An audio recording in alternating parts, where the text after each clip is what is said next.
Hey folks, it's Lindsey Hollister with SPS back in the building over at Grand Valley State University with the new head coach, Coach Cornell, Mann. Coach Corn, if you're really cool with him, how you doing? Good. Coach, so good to see you. Congratulations on this new opportunity. April 2nd, 2022, you came over and took on this opportunity. Tell me what it's like taking on your first head coaching position.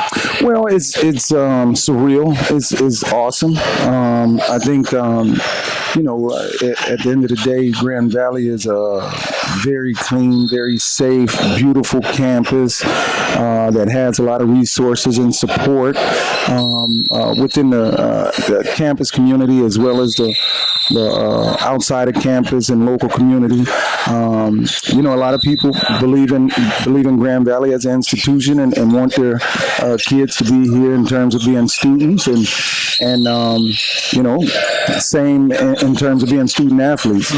Sometimes people don't know exactly what Grand Valley has to offer physically, meaning how beautiful the campus is and how really good the professors and the academic part of the university is. But more and more people are coming from all over, not just the west side of the state, not just Michigan, but people are coming from all over to see exactly what Grand Valley is and who we are, and I think it's special. Yeah, it seems like a great opportunity has just fallen in your lap, but they say always the bridesmaid, never the bride. You've been an assistant coach doing great work all throughout the country. Now you got your first spot as a head coach. Talk about what it was like growing up in the Ferndale area, right in the heart of Detroit, and navigating to get to this point, for those who don't know your story. Well, I'd be crazy to say Ferndale. I went to Ferndale High School, but I gotta let it be. So in the Ferndale address. So my home is in the Ferndale address. That's why I went to Ferndale. But I'm from Rural Oak Township, right off 8 Mile in Wyoming, and I got a lot of pride in where I'm from. So that's why I wanted to make that correction. Glad we clarify that. It's interesting because when I grew up, and of course Dwayne Stevens is my first cousin, and we spent a lot of time together. So we did a lot of this together. And one of the biggest things is when we grew up, we had a huge group of guys that were athletes, all the way from flag football to softball, hardball, basketball. Basketball was actually the last thing we did. It was the last thing we did. You guys had some wrestling mixed into that too, didn't you? Yeah. Charlie Morgan, David Morgan, all them guys. I heard about that, yeah. And so, the start of that was just the fact that we were in a great community in terms of the neighborhood. Every neighborhood had its issues, and ours did as well. But the guys that we grew up with, it was almost like gang mentality, but gang for sports. For sports, not for trouble, not for anything outside of that, but gang for sports. So we would show up. You could, on any given day, you could see 10, 15 kids walking to a local school or gym. We used to have to pay $1 or $2 to rent the gym. I don't know who was getting the money. I think the custodians was getting the money. Hey, they let us in, and we would run and play. And I mean, this is whether it was football, take it to the field, pick them up, beat them up, whatever it is. Yeah. For years, as a young group, we did that. So that was a start, and then it just propelled and turned us to, in terms of character, to good young men that wanted to and aspired to be college athletes. And Ferndale High School is a great high school academically. And one thing that people don't understand about Ferndale, if you can get out of Ferndale High School, when I say get out, I mean graduate, the curriculum is really good. But one thing that was wild, and I wish everybody did it, was if you were late to class 3 times, that's an absence. If you were absent 3 times, you failed. So you had to be present.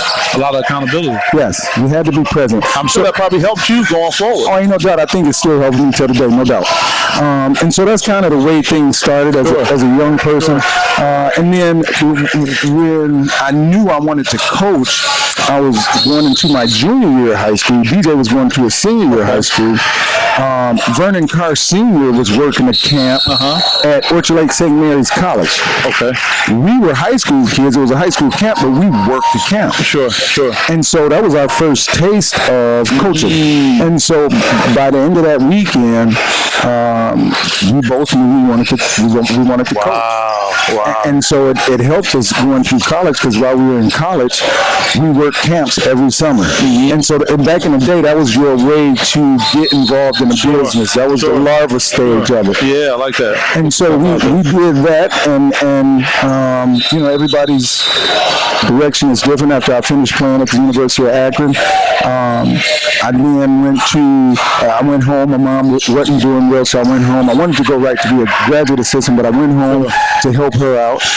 After 2 years, she passed, and then, boom, I left. One of my coaches, people might not know this, and Coach Donnelly always told me about this, but one of my college coaches was Pat Donnelly, who's at UD Jesuit. Yeah, Coach Donnelly, And so he had left and went to Mansfield. A couple of my teammates went with him from Akron. They won there, so he got the job at Elmira College in upstate New York. So after my mom passed, I went out with him to be a graduate assistant. Okay. And I did that for a year, which was awesome, and I learned a lot.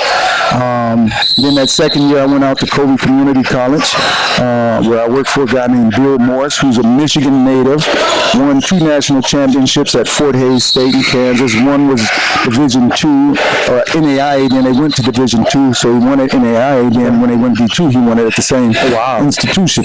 And so I did that for a year, and listen, so we had Sharif Bland. Okay. You could only have 6 out-of-staters in the Jayhawk Conference. Oh, wow. At that time. We had Sharif Bland from Pontiac Northern.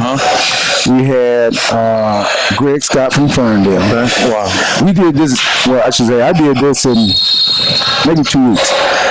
Sharif Bland, Greg Scott, Joe Shep from Southfield, Demetrius Bullock from Cooley. Yeah. We had one more. I'm trying to. Corey was the PSC. He led the PSL in scoring 2 years in a row. I can't remember his last name, but Corey was a really good player. So we got those guys, and we added another guy from North Carolina, and we went out, and it was the best start in Kobe Community College history, 10-0. I was the interim coach after the second game. Bill Morse gave it up. He was done. He's an older gentleman. Yeah. He gave it up. So we went on and had a great start. Yeah. As junior college would have it, everybody didn't make it second semester. So we didn't finish strong like we started. Had the best start though. Yes, sir. And so I did that for a year, and then I went back to teach and coach at Oak Park High School for 2 years. Okay. Did that for 2 years. Then joined Jay Smith at Central Michigan. Okay. Actually, was the last time when my second year we won the MAC title, regular season, and a conference tournament title. And we went to the NCAA tournament. We had Chris Kamen, obviously, J.R. Wallace, who's an assistant here, T.J. Mearman, who is the head coach at Grand Rapids Catholic, who's done and continue to do a great job. And so we beat Kyle Corver and Creighton in the first round. It was in Utah. Then we lost to J.J. Redick and Duke in the second round. Wow, the man right there. So we did that, and then I went to Western Michigan, worked for Steve Hawkins the next year, and actually we won the regular season at Western, and then won the conference tournament that year after I left Central. And I was there for 5 years. We went to the NIT, beat Tom Crean, and those guys at Marquette. And so I did 5 years there. Mike Williams from City High back then was the name of the school, was player of the year. Okay. And then I went from there to University of Dayton to work with Brian Gregory, who used to work at Michigan State. Did 3 years there, won a title with him at up in NIT. We played North Carolina in the NIT, and we ended up winning that. We lost a guard because that team was really, really good. Paul Williams was on that team from Renaissance, and so we ended up playing in NIT because it was a guy named Rob Lowry that was hurt. He blew his knee out. And so but we had an unbelievable season. By the end of that year, we were playing as well as anybody, even though we were in NIT. So I did that for 3 years, then left there and went to Iowa State. Okay.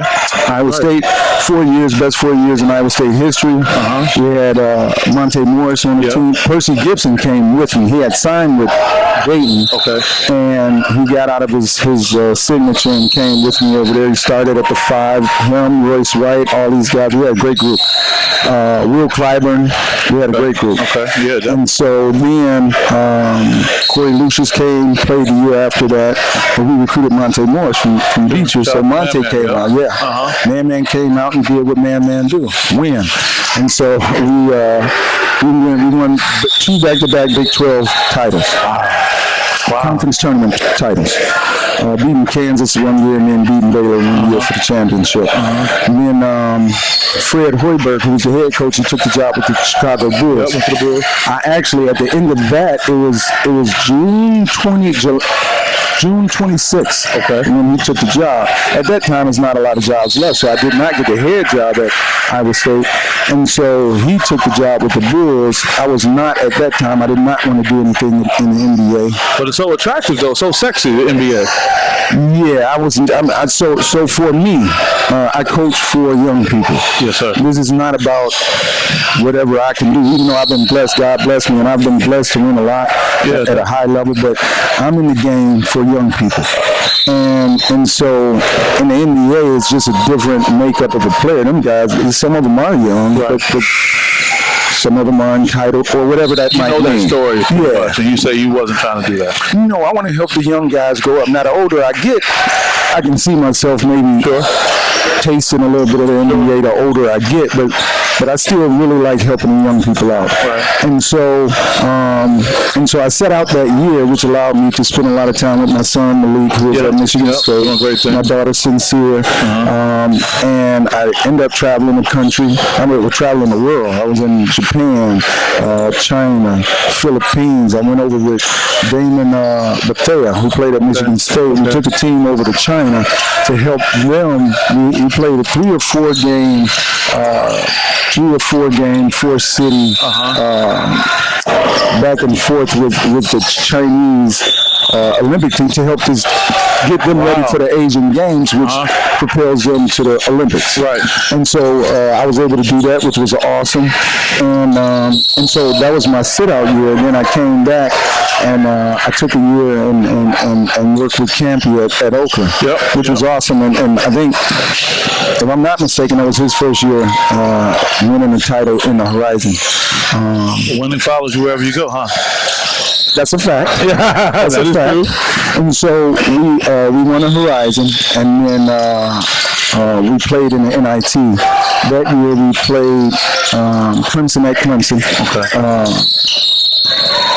Hayes was the best player from Lansing. Jalen. And so he got hurt in the first half, and or should I say he was the leading scorer, because after he got hurt, we were down 17 or 19 in the second half. Sharon Dorsey Walker took over. And so we ended up coming back and winning on their home floor. Wow. We then went to we played Richmond from the A-10 and played a great game. It was a great game, close game, but we ended up losing that game. Then after that, and during that time, I recruited who people will argue who the best player in Oakland's history is, but Kendrick Nunn would be in that argument. Definitely. And so I recruited Kendrick because Rob Smith, who was a very good friend of mine at Simeon, made sure that he was with somebody he could trust. And so then I left there and went to University of Missouri, where they hadn't been to the tournament in who knows when. And we had Michael Porter Jr., we had his brother, Michael Porter Jr. He actually played in the exhibition game and a couple other games. We lost all those games. We lost all those Michael Porter Jr. games. Oh, man. I mean, he's an unbelievable talent, no doubt about that. But he was physically not ready to play. But we went to the tournament that year, and so out of 4 years, we went 2 out of 4 years to the tournament, and things went well there. You know, I consider that a championship in itself. Sure.